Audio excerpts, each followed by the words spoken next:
मैंने कि तुमने ऐसा क्यों करा? कह रही पापा वो मेरे से यूँ कह रहा था कि अब हमें नशे करने को नहीं मिलेंगे, उसका फ्रेंड, इसे रास्ते से हटाना होगा।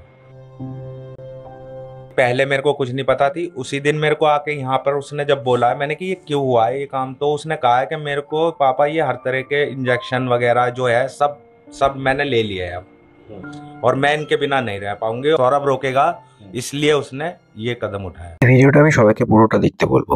এটা মিরাটের একটা ঘটনা ঘটেছে, যেখানে তার হাজবেন্ডকে এক স্ত্রী খুন করেছে এবং খুন করে তারপর আবার নাচাগানা করে পার্টি করেছে।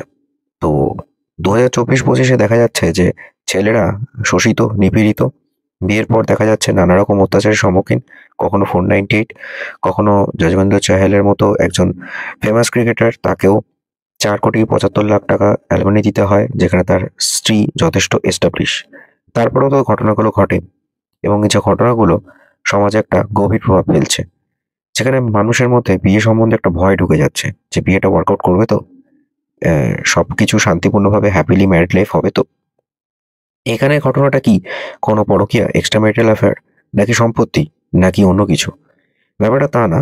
এই ঘটনাটা হচ্ছে যে সৌরভ আর মুস্কান রাস্তোগি, এরা দুজনে লাভ ম্যারেজ করেছে। বাট সৌরভ মানে তার হাজবেন্ড লন্ডনে থাকে, বাইরে থাকে। তো ন্যাচারালি এখানে তার একটি মেয়েকে নিয়ে এই মুস্কান ইন্ডিয়াতে থাকতো, মিরাটে।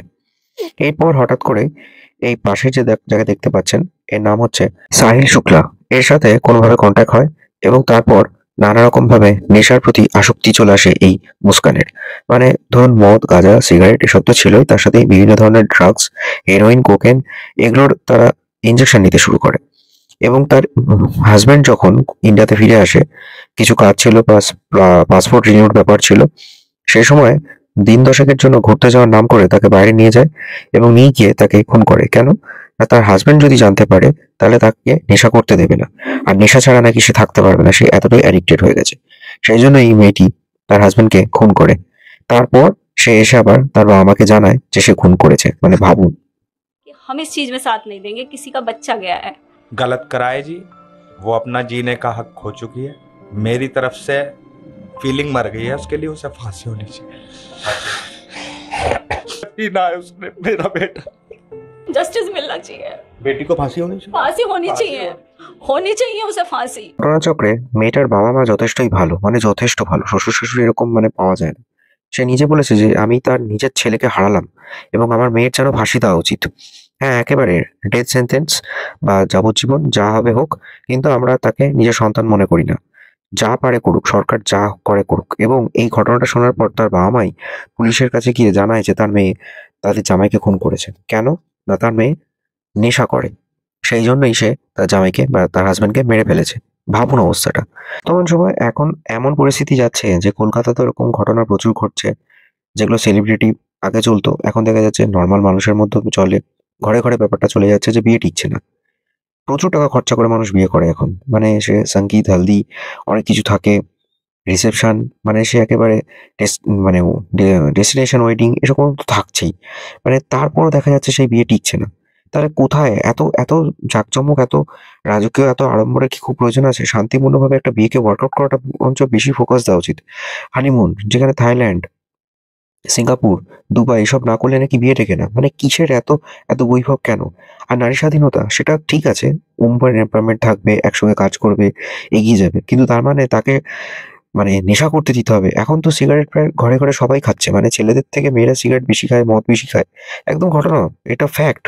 আপনারা সল্টলেক নিউ টাউনের দিকে চলে যান, সাউথে যাদবপুর গড়িয়ার দিকে চলে যান, দেখবেন যে দাঁড়িয়ে দাঁড়িয়ে মেট্রো স্টেশনে যে হারে মেয়েগুলো সিগারেট খাচ্ছে, বাচ্চাদেরকে পাশে রেখে দিয়ে মহিলারা সিগারেট খাচ্ছে।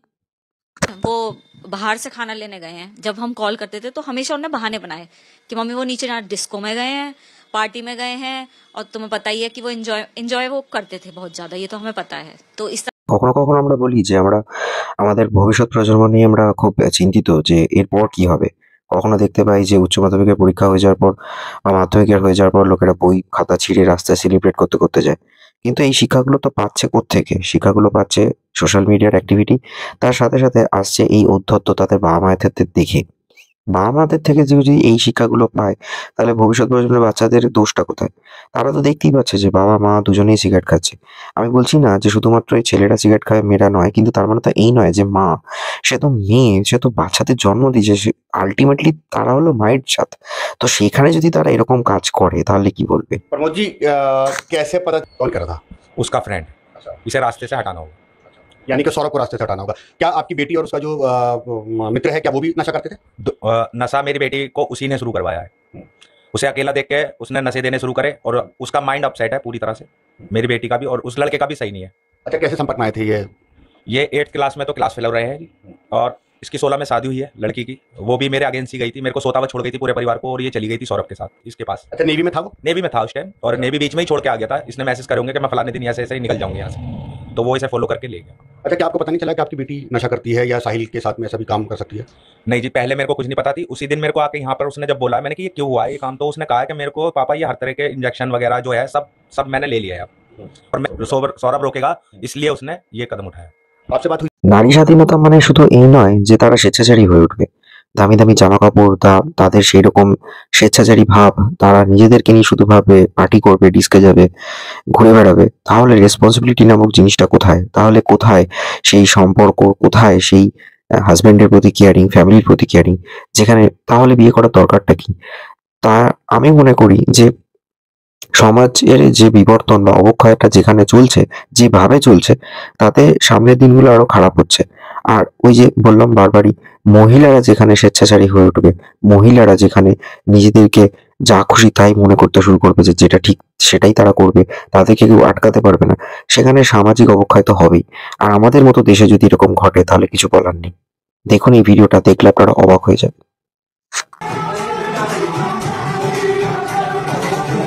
হাজবেন্ডকে মেরে সে কিভাবে এখানে নৃত্য করছে মদ খেয়ে। দেখুন তার পোশাক আশাক, তার বডি ল্যাঙ্গুয়েজ, মানে সে কারোর স্ত্রী, কোনো ঘরের বউ যার একটা মেয়ে রয়েছে। এইরকম সমাজে আমরা বাস করছি। এটা আমাদের ভারতের সমাজ। মিরাটের মতো অবস্থা যদি দেশের বিভিন্ন জায়গায় বিচ্ছিন্ন ঘটনা হলেও যদি ঘটতে থাকে, তাহলে বাকিদের আপনারা কি বলবেন? মানে হয়তো আমার কথাগুলো সবাই সমানভাবে নাও নিতে পারে। জাস্ট একজন ফেসবুকে দেখলাম পোস্ট করেছে যে মেয়েদের স্বাধীনতা হস্তক্ষেপ করাটা উচিত নয়। তার মানে কি এই যে সে তার নিজের ইচ্ছা মতো নেশা করবে, আর নেশা করতে বাধা দিলে তার হাজবেন্ডকে মেরে দেবে? এটা যদি ভবিতব্য হয়ে থাকে তাহলে ছেলেরা তো হয়তো বিয়ে করতে ভয় পাবে। মনে হবে যে লিভ ইন তাই থাকা ভালো, মনে হবে যে সম্পত্তি বাবা মায়ের নামে লিখে দেওয়াই ভালো, মনে হবে যে না, এভাবে একা থাকাটাই বেটার, যেখানে মানসিক অবসাদ, মেন্টাল প্রেশারের জন্য কাউকে খুন হতে হচ্ছে অথবা সুইসাইড করতে হচ্ছে। আমার ভিডিওটা কেমন লাগছে অবশ্যই জানাবেন। হয়তো সবার ভালো নাও লাগতে পারে, হয়তো আমি নারীদেরকে দোষারোপ করছি, কিন্তু তা নয়, সমাজের অবক্ষয়টাই হলো মূল কারণ। Stay tuned on Mong stories. ভিডিওটা কেমন লাগলো অবশ্যই জানাবেন আর শেয়ার করুন। मैंने कि तुमने ऐसा क्यों करा? कह रही पापा वो मेरे से यूँ कह रहा था कि अब हमें नशे करने को नहीं मिलेंगे। उसका फ्रेंड, इसे रास्ते से हटाना होगा।